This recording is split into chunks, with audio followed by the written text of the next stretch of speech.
Hi, my name is Susan Salomone. Welcome to Viewpoint. Viewpoint's mission is to raise awareness of important topics that affect our community. And today, I have as my co-host, my handsome husband, Steve Salomone, co-founder of Drug Crisis in Our Backyard. It's my pleasure to be here. Thank you very much, Susan. Thanks for being here. Happy to be here. And our guest today is Suzi McDonough, Town of Carmel Council member. Yes. Thank you, Susan and Steve, for having me here today. Oh, it's not so nice to see you. Yes. Yeah, thanks for taking the time to be on the show and sharing with the community, some of the things that you're working on and what's going on in government. Well, it's important. Communication is the key to many things, as you know. So the more communication you have out there, the better it is. Yes. So it's funny because you had sent me an email or a text about zombie homes. Yes. And I had never heard of them. This was just like a couple of days ago.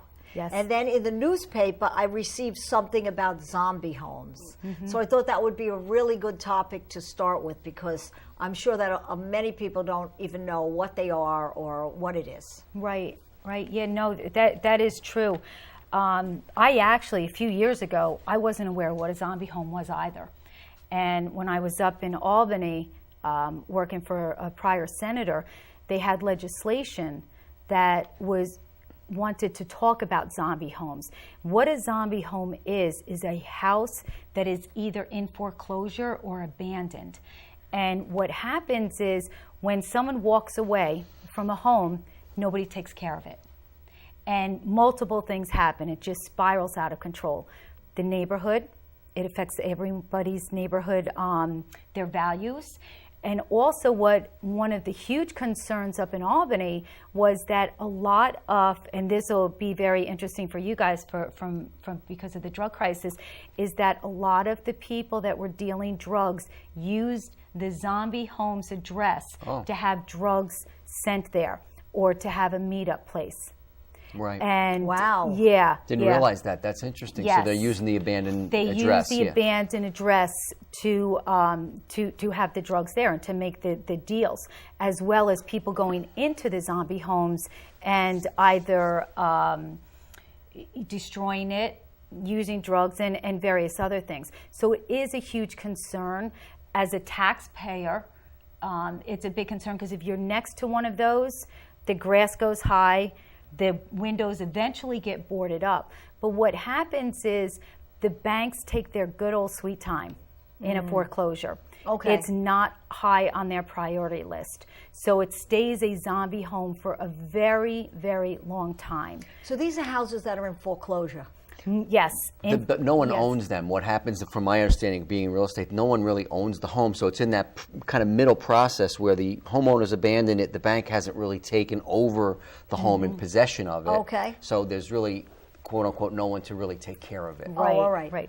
And when the banks finally do take over, they don't have to, and I actually brought one of the articles, they don't need to adhere to in our case, the Carmel Town Code. Now, the Carmel has a town code for property maintenance. Your grass can't get high. It can't be high. Your house has to appeared nice. You have to take care of it. Okay. Not only for yourself and your self-esteem and the value of your home, but also for your neighbors as well as the community. Sure. Right. It's really important. Right. Yeah, because you don't want your next door neighbor to be like, a pig. Really. Yeah. That's like uncomfortable. It's just not very good. So what happens, at least I could speak in the town of Carmel, is that the town of Carmel will go in and maintain the lawn. They'll cut it down, they'll maintain it, and then when and if that house is ever sold, we get the money back. The problem with that is that, once again, it's part of the budget, and some houses may not sell for 2-3 years. So therefore, we're taking the money out of the taxpayers' pockets. Right. We're taking it from your house, your money, to kind of make somebody else's house nice. Right. Why don't the banks need to comply with the town codes?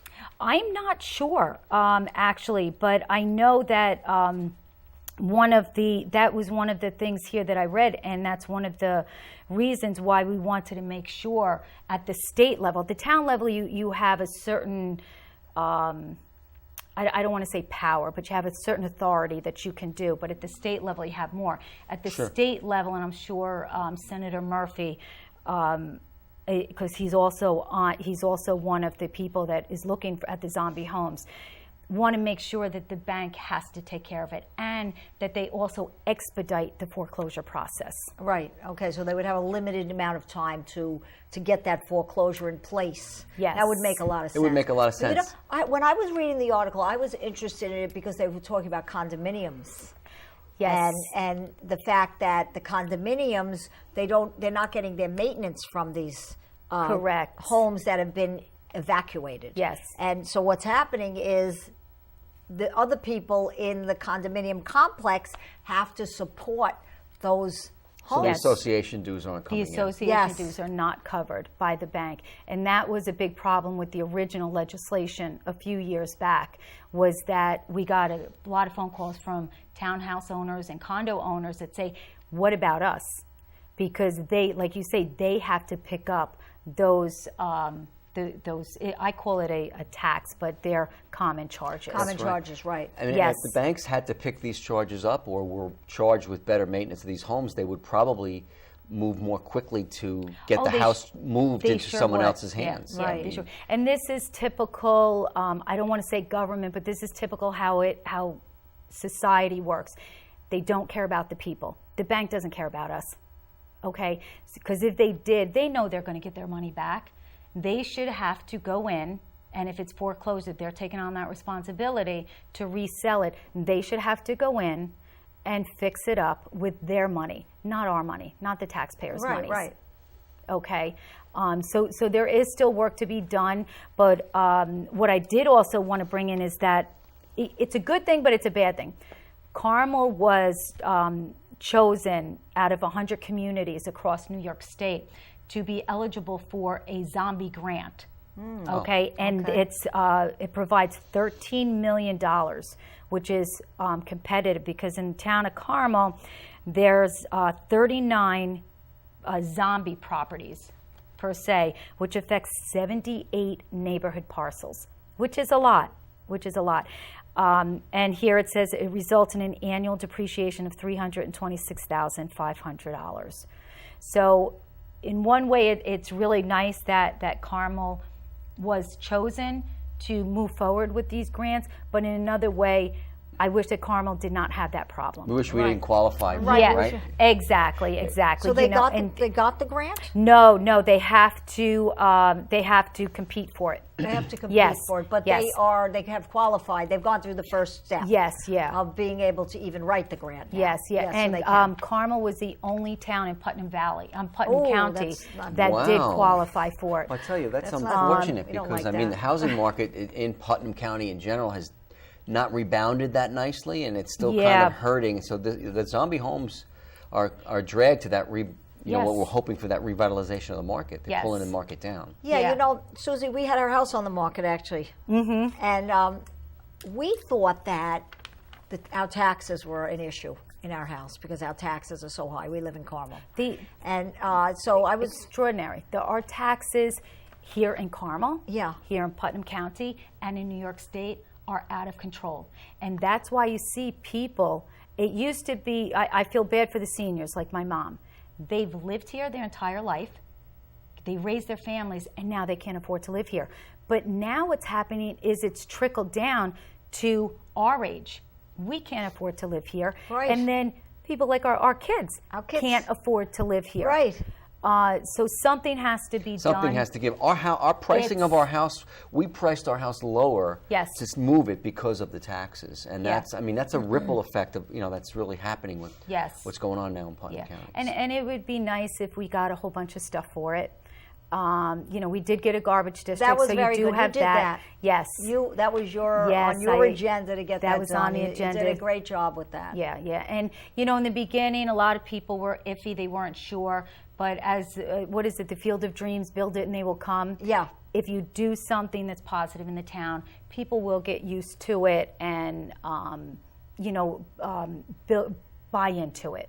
And it was a positive thing. Well, it's working, right? It seems to be working nicely. You know what? I love it because, one, you save on garbage bags. You just throw them in, and I also like it that the recyclables are separate from the garbage. The one problem that I do see, and it is a problem, and we've worked it out with anybody that's contacted us, the older people, the garbage pails are large. Oh, they're huge. And the older people may have a tough time bringing it out. They only have one bag. So we have worked with the carter. Anybody that's called the office supervisor Schmidt has worked with the people. So I think it's been positive, and it has certainly worked well for this town. And like you say, everything is uniformed, which is also nice. Right, a step in the right direction. Yeah, I think yes, so. It yeah, is. It even this is crazy, but the garbage cans outside on the street, they're all the same, rather than everybody having their own kinds of garbage cans. Yeah. And the lids are attached, so they're not flying all over the place. The raccoons can't get in the lids. Not just the white picket fences. Yeah, right? I know. Right, exactly. Yeah. Exactly. So what are I know that you're running for Assemblywoman in the 94th District. I am, and I'm very excited about it. Yes. There will be a Republican primary September 13th. Oh, okay. And, I grew up here my entire life. I've been here for 55 years. Wow. And yeah. Wow. And also I'm going to be a grandma. Oh, wow. Congratulations. Yes. So I'm thrilled about that. So what's some of your ideas about the taxes? I think the taxes in this county are the biggest problem. They are. A lot's with the school as well as the town. What I see, a lot of the problem with the taxes is, and I've seen it working up in Albany, I've seen it working at the local level, and I see it as a homeowner, okay, that there's so many unfunded, or as I say, underfunded mandates that keep on trickling down. Could you explain what that is for our audience? Sure. What it is, an unfunded mandate is that the Albany legislators, which hopefully I will be the Assemblywoman up there, we decide that the town of Carmel needs something, or everybody in the state needs, let's say for instance this is MS4, the phosphorus reduction, okay? You have to do it. The state is mandating every town to do it, but they are not paying for it. So that's an additional tax now that the taxpayers have absolutely no say. So the majority, and it's not just in Carmel. With MS4, I just want to say we do get some funding from them. Right. But it's limited, and it will run out. I remember that because when I was teaching, there were a lot of unfunded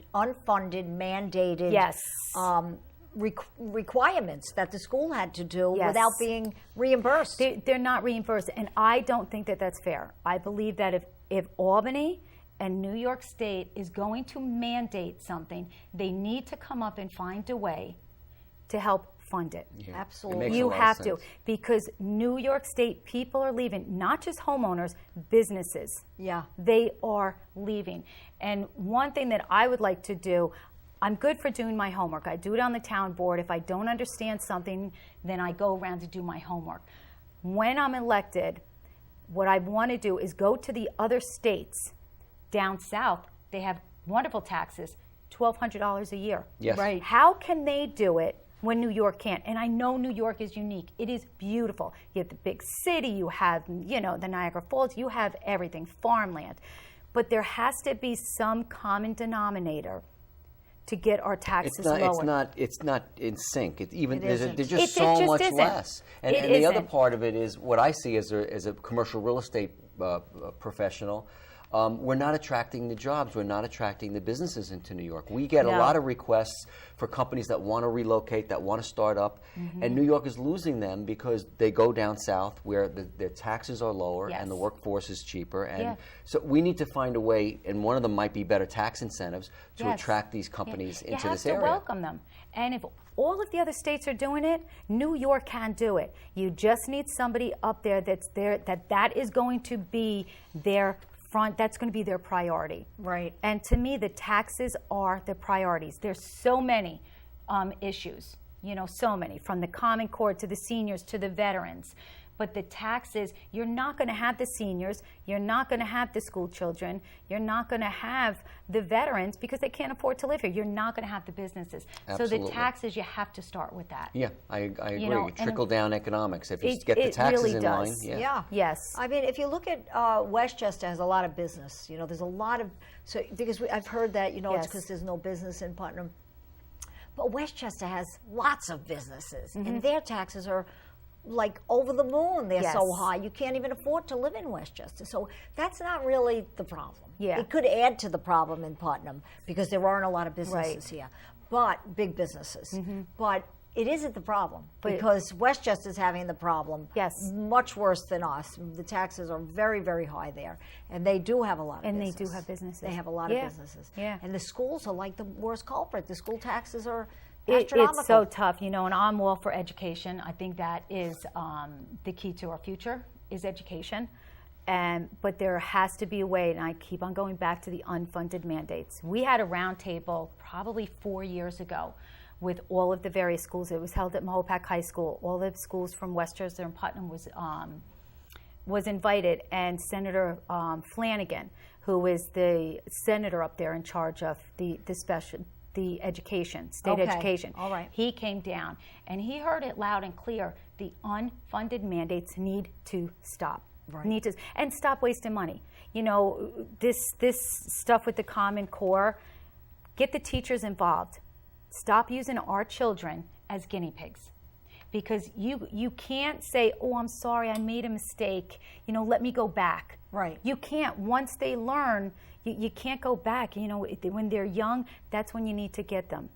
And with me, I'm thankful that I did not have Common Core when my children were going through, because I think it takes the element of the parent out of it.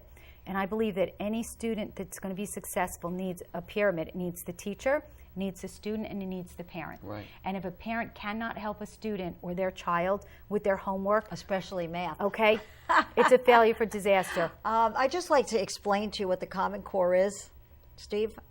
Okay, well, thanks. Yeah. What is it? Explain it to the audience. The Common Core is a curriculum that is across the country now. Yes.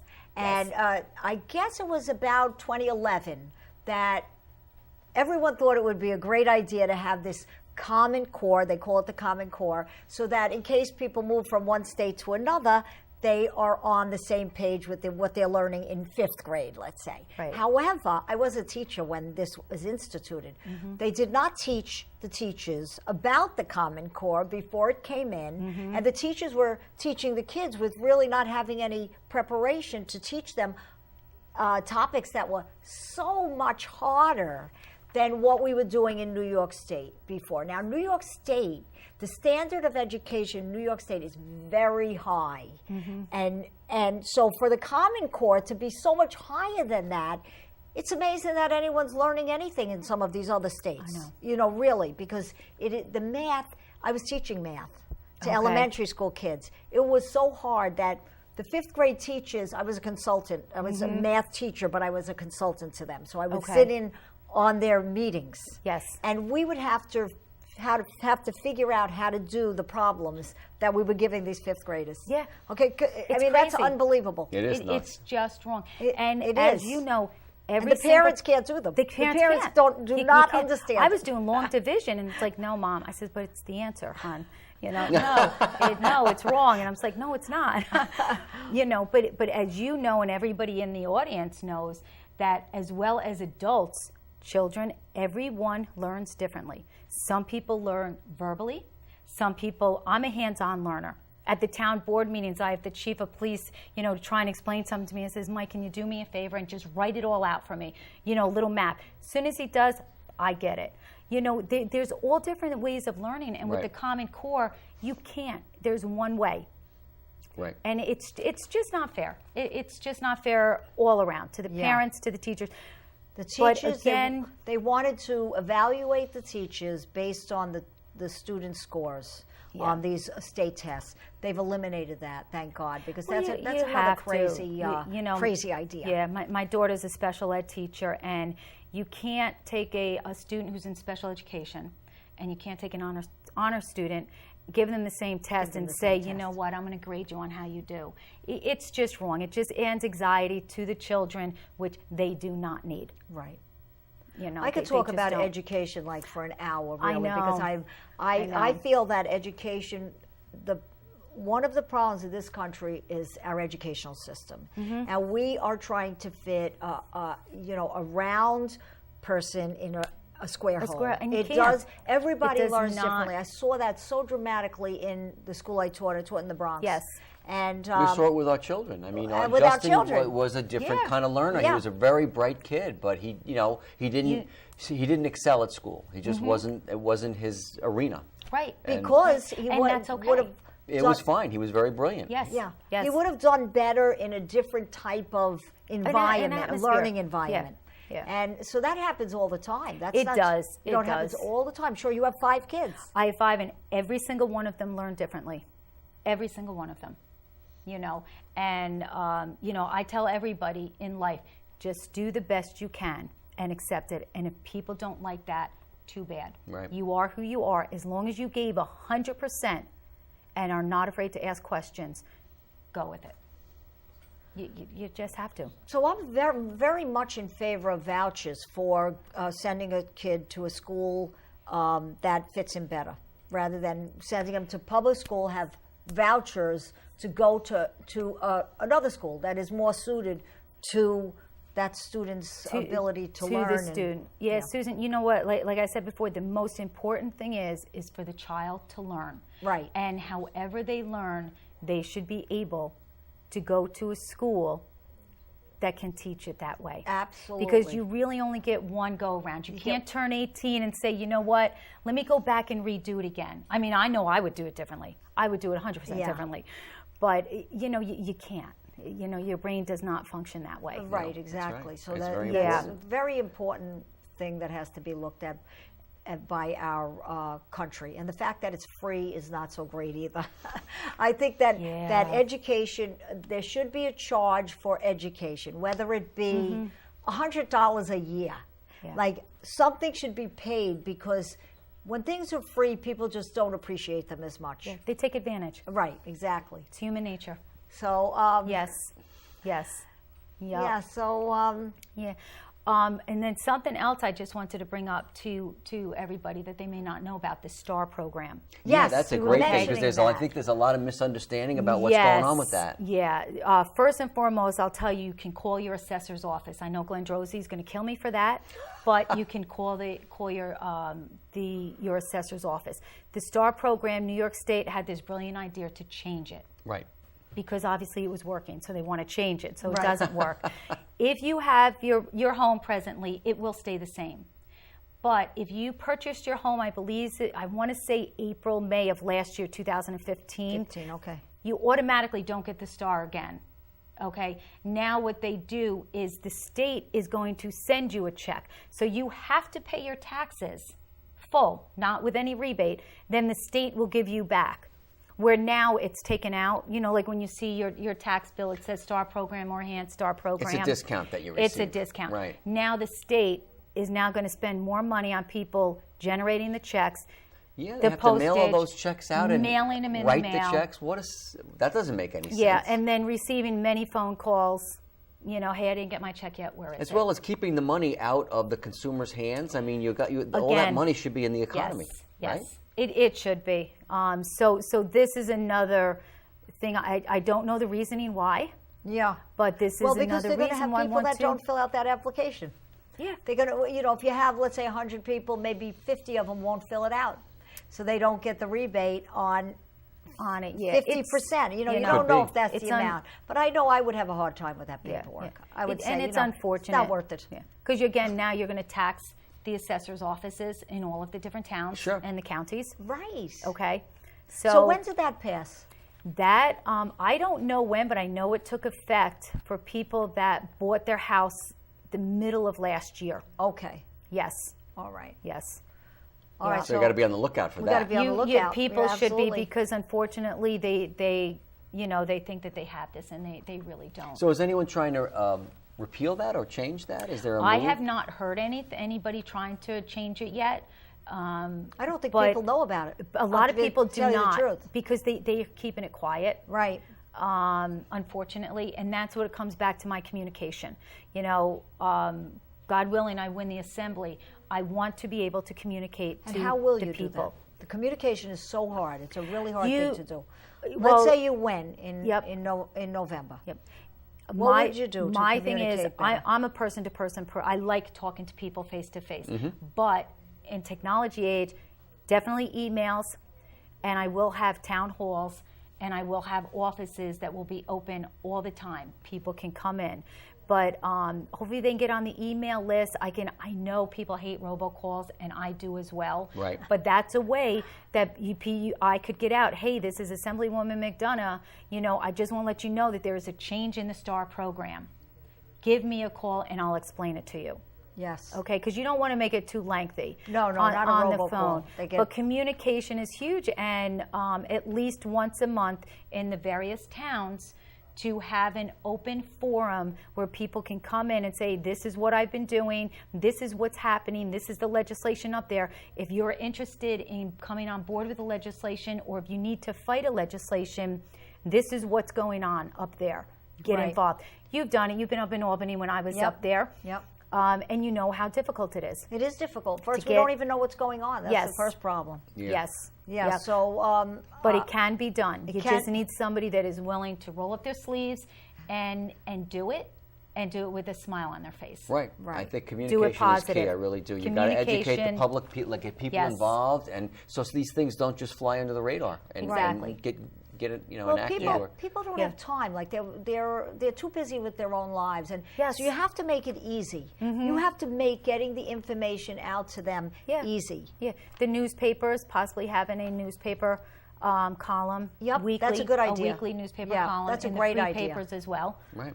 So, yeah. Yeah, I like that. I'm sure you have Yes. plenty I of have good a whole ideas. list. Yeah, I just need to get elected now. Yep, no, I know That's you right. a long time, and I know Hopefully you're very you will. creative, Yes. very energetic, Yes. and I'm sure you'll do great. Yes. So Thank we you. appreciate you coming on the show. Oh, thank and you very much. Thanks very I much. enjoy The it. information you gave us was Yeah, it excellent. was really today. enlightening. was Thank you helpful. very much. Yeah, I'm Yes. sure the community really appreciates hearing that. So. And Just a thank little you. tidbit.